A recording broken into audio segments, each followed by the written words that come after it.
seorang perempuan datang kepada Nabi.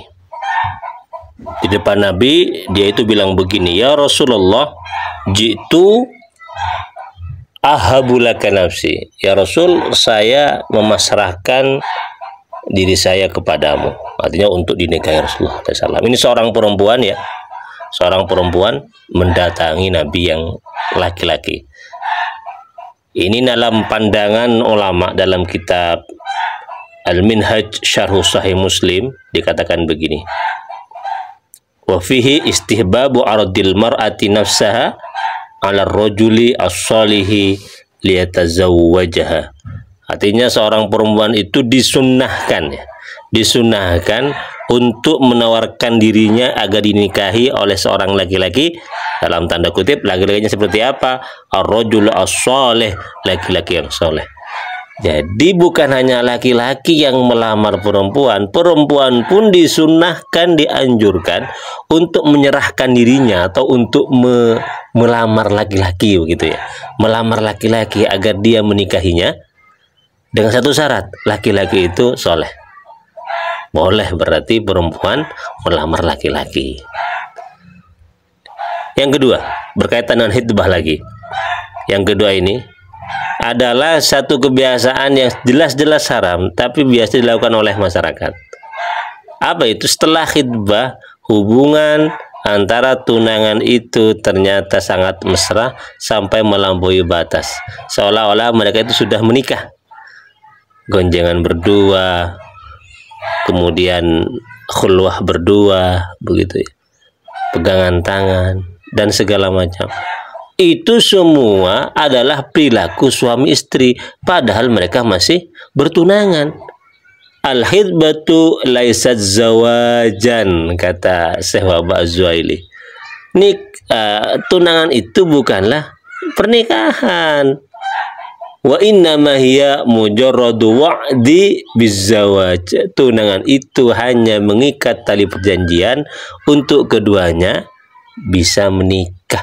Hanya ikatan janji untuk menikah, bukan menikah itu sendiri.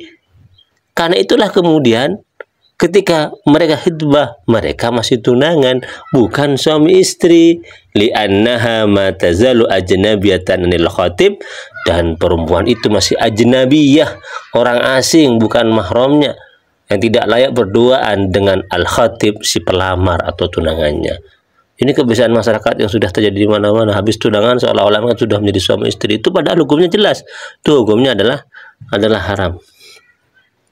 Lalu kemudian kalau pertunangannya gagal, apa yang akan terjadi?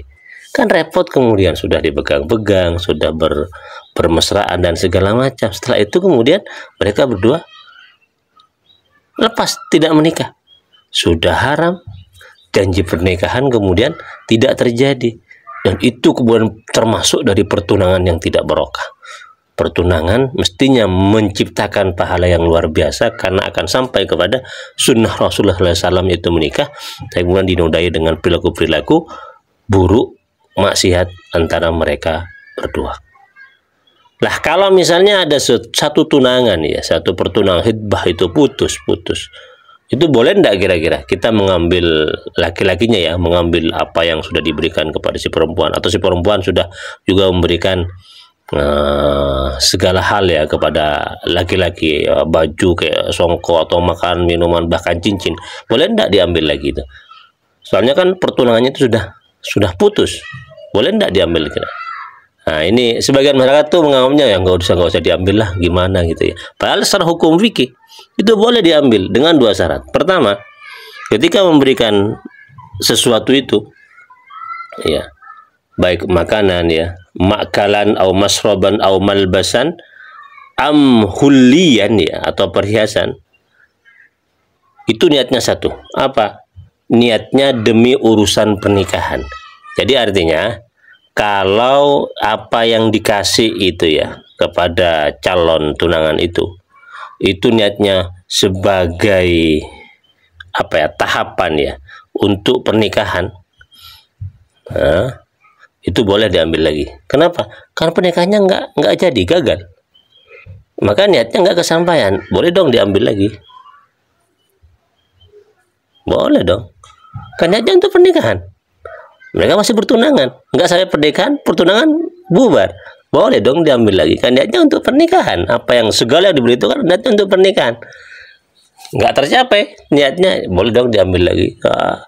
Ganti rugi, makanannya, minumannya, boleh itu secara fikih loh ya. Apalagi cincinnya, boleh diambil lagi.